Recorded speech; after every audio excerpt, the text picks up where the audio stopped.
نحمدہ ونصلی علی رسولہ الکریم اما بعد اعوذ باللہ من الشیطان الرجیم بسم اللہ الرحمن الرحیم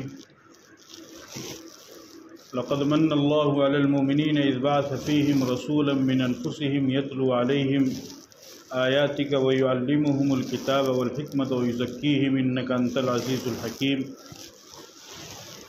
وقال اللہ تعالی انا نحن نزلنا الذکر وانا له لحافظون صدق اللہ العظیم۔ میرے محترم بزرگوں اور دوستو، قرآن کریم کی دو آیت مبارکہ میں نے آپ حضرات کے سامنے تلاوت کی ہے اور دونوں کا مضمون الگ الگ ہے۔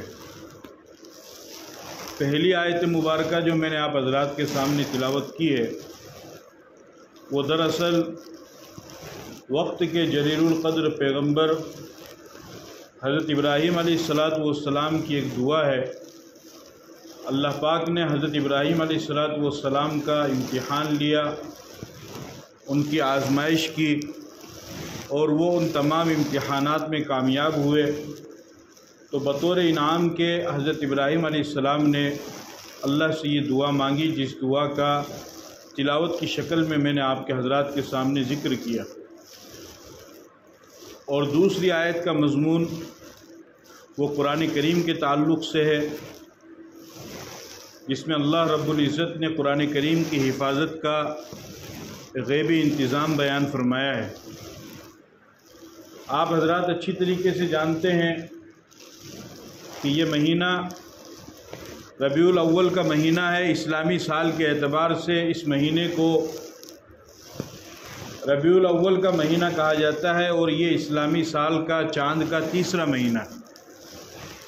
پہلا مہینہ محرم الحرام ہے، دوسرا صفر ہے اور تیسرا یہ ربیع الاول کا مہینہ ہے۔ ربیع عربی زبان میں موسم بہار کو کہتے ہیں، فصل بہار کو کہتے ہیں، اور اول کے معنی پہلا اس لیے کہ اس کے بعد جو مہینہ آتا ہے وہ ربیع الثانی دوسرا ہوتا ہے۔ ربیع الاول کے مہینے کو موسم بہار اور فصل بہار کا مہینہ اس وجہ سے کہا جاتا ہے کیونکہ اس مہینے کے اندر آقائے نامدار تاجدار مدینہ محسن انسانیت سرور عالم ہم سب کے پیارے آقا جناب محمد رسول اللہ صلی اللہ علیہ وسلم تشریف لائے۔ ربیع الاول کا مہینہ ولادت النبی کا بھی مہینہ ہے اور وفات النبی کا بھی مہینہ ہے۔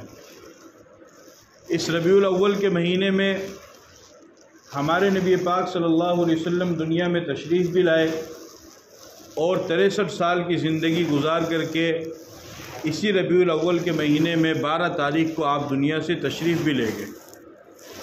تو گویا کہ ربیع الاول کا یہ مہینہ نبی پاک صلی اللہ علیہ وسلم کی ولادت کا بھی مہینہ ہے اور وفات کا بھی مہینہ ہے۔ اسی وجہ سے جگہ جگہ پر موقع پر اس مہینے کے اندر مسلمان اپنے نبی کی محبت میں نبی کی شان کو بیان کرتے ہیں، آپ کی عظمت کو بیان کرتے ہیں، آپ کی سیرت کو بیان کرتے ہیں، اور یہ مسلمان کا حق بھی ہے اور اس کا یہ فرض بھی بنتا ہے کہ وہ اپنے نبی کی سیرت کو جانے، اس کو سمجھے، اس کو پڑھے، اپنے بچوں کو پڑھائے، اپنی بچیوں کو سکھائے کہ نبی پاک صلی اللہ علیہ وسلم کون تھے، آپ کا نام کیا تھا، آپ کا بچپن کیسا تھا، آپ کی جوانی کیسی تھی، آپ کا بڑھاپا کیسا تھا، آپ کی نماز کیسی تھی، آپ کے روزے کیسے تھے، آپ کے اخلاق کیسے تھے، اپنوں کے ساتھ کیسا سلوک تھا، غیروں کے ساتھ کیسا سلوک تھا، اور اسی طریقے سے آپ اپنے اہل خانہ کے ساتھ کس طریقے سے رہا کرتے تھے، صحابہ کے ساتھ، صحابیہ، اسی طریقے سے ازواج مطہرات کے ساتھ آپ کا کیا سلوک تھا۔ ان تمام چیزوں کو سیکھنے اور سمجھنے کی ضرورت ہے۔ لیکن آج کا ایک بہت بڑا المیہ یہ ہے کہ مسلمان اپنے نبی کی سیرت سے تقریباً ناواقف ہے۔ اسے نبی کے آمد پر خوشی تو یاد ہے، نبی کی آمد پر خوشی منانا تو یاد ہے، لیکن اصل خوشی اس وقت ہوگی کہ جب آپ اپنے نبی کی سیرت کو پڑھیں گے، اس کو سمجھیں گے اور اس پر عمل کریں گے۔ اللہ پاک نے ایک بہت بڑا انعام بنا کر کے نبی کو دنیا کے اندر بھیجا ہے، اور اتنے بڑے انعامات اور نعمتیں اللہ نے انسان کو دی ہے، لیکن کسی کا احسان نہیں جتایا۔ آنکھ کی نعمت ہے، کان کی ہے، دل کی ہے، دماغ کی ہے، ہاتھ پاؤں کی نعمت ہے، صحت کی نعمت ہے، قوت اور طاقت کی نعمت ہے، علم کی نعمت ہے، مال و دولت کی نعمت ہے، ہزاروں نعمتیں، یعنی اتنی نعمتیں اللہ نے انسان کو دی ہے کہ اللہ یہ کہتے ہیں ان تعدوا نعمت اللہ لا تحصوها، کہ میرے بندوں میں نے اتنی نعمت تمہیں دی ہے، تم گننا چاہو تو گن بھی نہیں سکتے۔ اتنی نعمتیں اللہ نے انسان کو دی ہے، لیکن احسان نہیں جتایا۔ لیکن ایک بہت بڑی نعمت جو اللہ نے انسان کو دی، تو اللہ نے اس نعمت کو دینے کے بعد احسان بھی جتایا۔ فرمایا لقد من اللہ علی المؤمنین، اللہ نے مومنین پر، ایمان والوں پر اللہ نے احسان کیا۔ کب احسان کیا؟ اذ بعث فیہم رسولا من انفسہم، کہ اللہ نے ایمان والوں کے درمیان میں ایک رسول کو بھیجا، نبی کو بھیجا۔ تو سیرت النبی کا یہ سیرت النبی سے ہمیں یہ سبق ملتا ہے کہ ہم اپنے نبی پاک صلی اللہ علیہ وسلم کی سیرت کو جانیں، سمجھیں، پڑھیں۔ کسی بھی قوم یا کسی بھی مذہب کا، کسی بھی دھرم کا کوئی بھی بڑا آدمی ہوتا ہے تو اس دھرم کے لوگ، اس مذہب کے لوگ، اس قوم کے لوگ اپنے اس بڑے آدمی کی تاریخ کو پڑھتے ہیں، اس کے اتہاس کو پڑھتے ہیں، اس کے اتہاس کو جانتے ہیں، بتاتے ہیں، لوگوں کو سمجھاتے ہیں، فخر کرتے ہیں۔ تو مسلمان کا بھی یہ فرض ہے کہ وہ اپنے نبی کی تاریخ کو پڑھے اور لوگوں کو بتائے، خود بھی اس کو سمجھے اور اپنے بچوں میں بھی اس کو سمجھائیں۔ نبی پاک صلی اللہ علیہ وسلم کی ولادت مبارکہ مختلف اس میں اقوال ہے، لیکن صحیح بات یہ ہے کہ 9 ربیع الاول کو آپ دنیا میں تشریف لائے اور 12 ربیع الاول کو آپ دنیا سے تشریف لے گئے۔ آپ نے غیروں کے ساتھ جو حسن سلوک کیا، ہمدردی، عفو درگزر، معافی، حسن اخلاق کا آپ نے مظاہرہ فرمایا، ان تمام چیزوں کو ہمیں سامنے لانے کی ضرورت ہے اور لوگوں کو بتانے کی ضرورت ہے۔ اس لیے کہ ایک عام ذہن آج کے لیے بن گیا ہے کہ نعوذ باللہ نبی پاک صلی اللہ علیہ وسلم کی جو تعلیمات ہیں وہ انسانیت کے خلاف ہیں۔ ایسا بالکل نہیں ہے۔ جب آپ نبی کی تعلیمات کو پڑھیں گے، ان کے اتہاس کو پڑھیں گے اور ان کے بتائے ہوئے پیغام کو جب آپ جانیں گے تو آپ کو معلوم ہوگا کہ نبی کی تعلیمات انسانیت کے مطابق ہیں، انسانیت کے خلاف نہیں ہے۔ نبی کی تعلیمات میں خیرخواہی ہے، نبی کی تعلیمات میں بھلائی ہے، نبی کی تعلیمات میں دوسروں کو فائدہ پہنچانا ہے، نبی کی تعلیمات میں دوسروں کو نقصان سے بچانا ہے، نبی کی تعلیمات میں دوسروں کے لیے کام آنا ہے، نبی کی تعلیمات میں دوسروں کی خدمت کرنا ہے۔ یہ تمام چیزیں ایسی ہے کہ جو نبی کی تعلیمات میں موجود ہے کہ نبی پاک صلی اللہ علیہ وسلم نے کس طریقے سے اپنی زندگی گزاری اور اعلیٰ اخلاق کا مظاہرہ پیش فرمایا۔ بخاری شریف کی ایک روایت ہے، حدیث پاک کے اندر آتا ہے، سن 4 ہجری میں غزوہ ذات الرقاع ہوا۔ اس موقع پر نبی پاک صلی اللہ علیہ وسلم اور صحابہ سفر سے واپس تشریف لائے تو دوپہر کا وقت تھا۔ آپ صلی اللہ علیہ وسلم نے صحابہ کو فرمایا کہ بھئی اپنے اپنے طور پر خیمے گاڑ لو اور جس کو جہاں کہیں کوئی وہ درخت ملے اس درخت کے نیچے لیٹ کر کے آرام کر دو۔ دوپہر کا وقت تھا، گرمی کا موسم تھا، تو صحابہ کرام میدان کے اندر جس کو جہاں جگہ ملی انہوں نے درخت کے نیچے لیٹ گئے، اور عام طور سے تو وہ ریگستانی علاقہ تھا، وہاں درخت بھی نہیں، تو انہوں نے اپنے طور پہ خیمے گاڑ لیے اور وہاں پر وہ آرام کرنے لگے۔ نبی پاک صلی اللہ علیہ وسلم بھی ایک درخت کے نیچے آپ آرام کرنے لگے۔ اتنے میں ایک دشمن اس نے دیکھا کہ نبی جی یہاں پر آرام کر رہے ہیں، تو وہ پہلے سے گھات میں لگا ہوا تھا کہ مجھے کسی طرح موقع ملے اور نعوذ باللہ میں محمد کی جان لے لوں۔ تو آپ علیہ الصلوۃ والسلام فرماتے ہیں کہ میں سویا ہوا تھا، ان ھذا اخترط علی سیفی وانا نائم فاستيقظت وفي يده سلطن۔ آپ علیہ السلام فرماتے ہیں کہ میں سویا ہوا تھا، اتنے میں وہ دشمن آیا اور آپ علیہ السلام نے اپنی تلوار وہاں پر لٹکا دی، تو اس نے آپ کی تلوار نکالی اور نکال کر کے یوں مارنے کے لیے کھڑا ہو گیا۔ تو جیسے ہی ہمارے نبی کی آنکھ کھلی تو آپ نے دیکھا کہ ایک دشمن ہے، اس نے تلوار نکال رکھی اور مارنے کے لیے وہ تیار ہے، اور اس نے یوں تلوار نکال کر کے کہا من یمنعک منی، کہ محمد اب یہ بتاؤ کہ اب تمہیں مجھ سے کون بچائے گا؟ تو ہمارے نبی پاک صلی اللہ علیہ وسلم نے ارشاد فرمایا اللہ، مجھے تیرے سے اللہ بچائے گا۔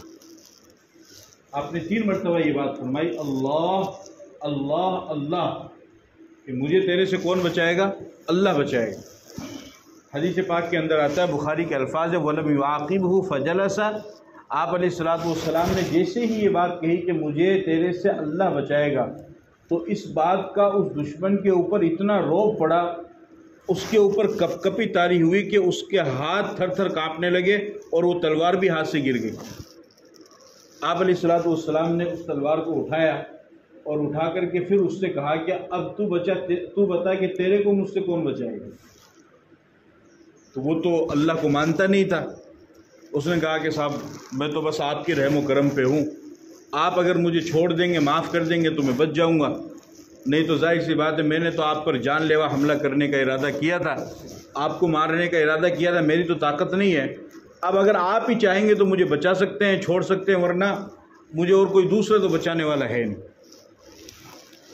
حدیث کے اندر آتا ہے کہ آپ صلی اللہ علیہ وسلم نے اس کو ایک بھی جملہ نہیں کہا، ایک بھی بات نہیں کی، نہ غصہ ہوئے، نہ ناراض ہوئے، نہ گالی گلوچ کی، نہ ڈانٹا کہ میں نے تیرا کیا بگاڑا ہے، تو میری تلوار لے کے مجھ پہ حملہ کرنے کے، ایک بات بھی آپ نے نہیں کی، کچھ بھی نہیں کہا۔